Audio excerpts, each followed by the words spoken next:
You are teaching people to disrespect you right now, and you have no idea you are doing it.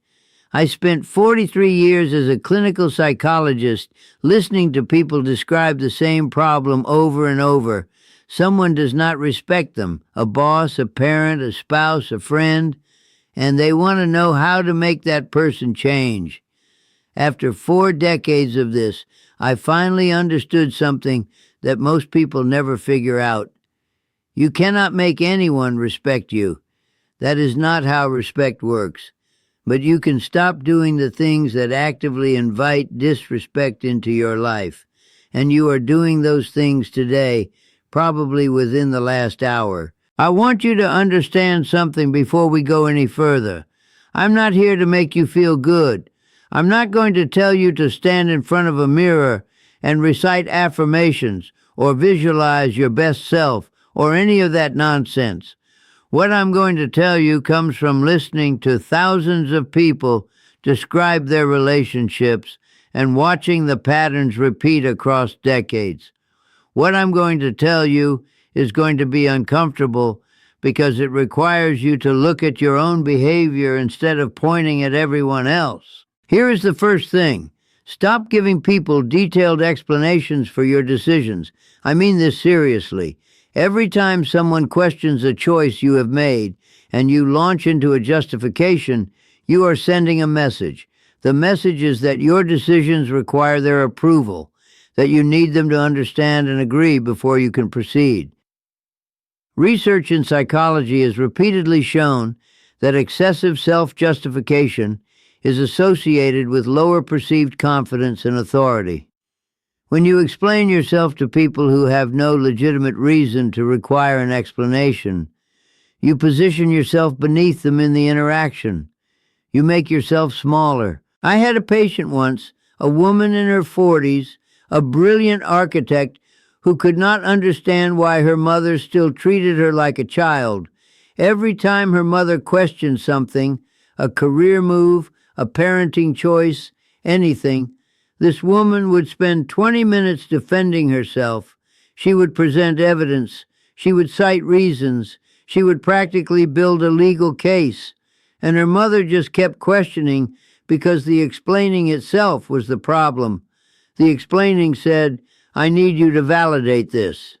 I made a suggestion. The next time your mother asks why you did something, say, "Because I decided to," and then say nothing else. She looked at me like I had asked her to jump off a building. She could not imagine it. But she tried it, and she called me 2 weeks later in tears. She said her mother had been confused at first, then irritated, and then, for the first time she could remember, actually respectful. The endless explanations had been training her mother to expect a vote on every decision. When she stopped, the dynamic shifted. Here's the second thing, and this one is harder. You need to become comfortable with silence. I do not mean the kind of silence where you're seething inside and planning your response. I mean actual silence. When someone says something disrespectful to you, you do not have to respond immediately. You do not have to respond at all. Research has shown that people who respond instantly to provocation are perceived as more reactive and less authoritative than those who pause. Silence is not passive. Silence is a choice. It communicates something powerful. It says, "I am not going to play this game with you." I had a colleague years ago who was constantly being interrupted in meetings by a younger man who clearly did not take her seriously. She came to me frustrated.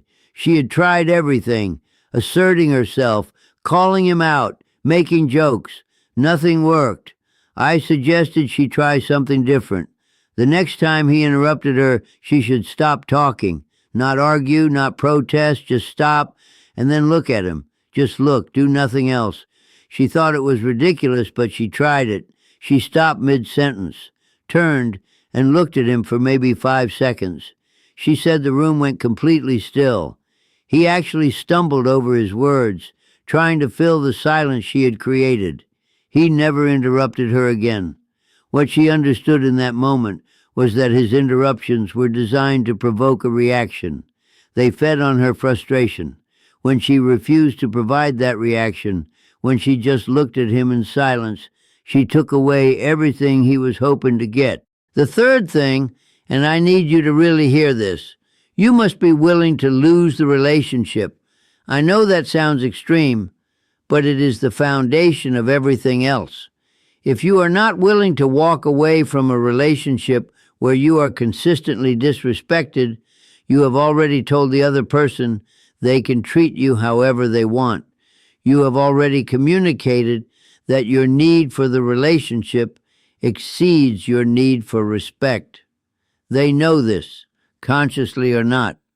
They know it, and they will act accordingly. I'm not saying you should abandon people at the first sign of conflict. That would be absurd. But you must have a line, a real line, not a line you keep moving. I learned this in the most painful way possible. My son Robert and I had a difficult relationship for years. He felt I was too critical of his wife, and he was right, I was. But when he confronted me about it, I could not admit I was wrong. My pride would not allow it. So I defended myself. I explained. I justified. I did everything I just told you not to do. And then one day, he stopped calling. 18 years ago. I have not heard his voice in 18 years. He drew a line, and I tested it, and I lost. I respect him for it, even as it breaks my heart. He was willing to lose the relationship with his own mother to preserve his self-respect and his marriage. I wish I had been capable of the same clarity when I was younger. I wish I had known when to stop talking. The fourth thing, stop trying to change how people feel about you and start paying attention to what you will and will not accept. This is the mistake almost everyone makes. They focus on the other person.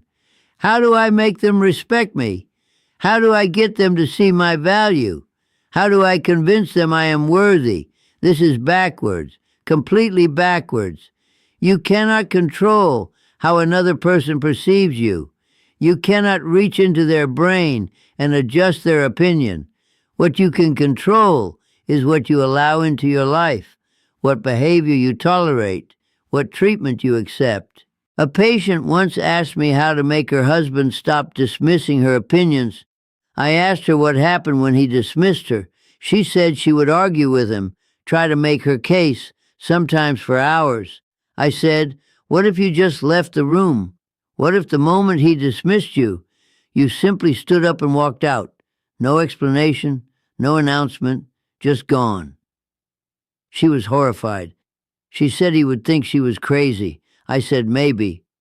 Or maybe he would learn that dismissing you has consequences, that you are not available for that kind of treatment.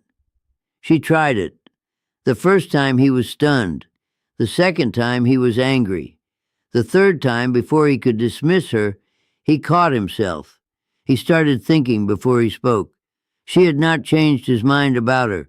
She had changed what she was willing to accept, and that changed everything.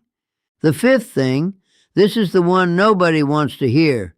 You have to examine whether you actually respect yourself. Because here is the uncomfortable truth that 43 years of practice taught me. People who genuinely respect themselves rarely have chronic problems with disrespect from others. Not because disrespectful people do not exist. They absolutely exist. But because people with genuine self-respect do not stick around for it. They do not tolerate it. They do not make excuses for it. They do not spend years hoping someone will change. They leave. They create distance. They enforce their own value through their choices and their behavior. If you are constantly finding yourself in situations where you are disrespected, I'm not going to tell you it is your fault. That would be simplistic and cruel. But I am going to ask you to look honestly at why you stay. What you are getting out of these relationships that keeps you there despite the cost. Because there is always something. Fear of being alone, financial dependency, family pressure, the hope that things will get better. These are real. I understand them. But they are also the chains that keep you in place while someone treats you poorly. And at some point, you have to decide which matters more, the relationship or your self-respect. I chose wrong with my son. I chose my pride over the relationship. He chose differently. He chose his self-respect. And even though it has cost me 18 years of his life, I understand why he did it. I would do it differently now. I would have apologized. I would have changed. But I did not have the wisdom then that I have now. That is why I am talking to you. So you do not have to learn these things the way I did. I am 100 years old. I have listened to more confessions about disrespect than I can count. And here is what I know. You cannot make anyone respect you, but you can respect yourself so thoroughly, so completely, that disrespect simply has no place to land. You can stop explaining yourself to people who have not earned explanations. You can learn to sit in silence while someone waits for you to react. You can be willing to lose what does not serve you. You can pay attention to what you accept rather than trying to change what others believe. I am not going to pretend this is easy. I failed at most of it for decades. I am still failing at some of it. But I am telling you anyway because maybe you will listen. Maybe you will save yourself the time I wasted. Maybe you will call your son before it is too late.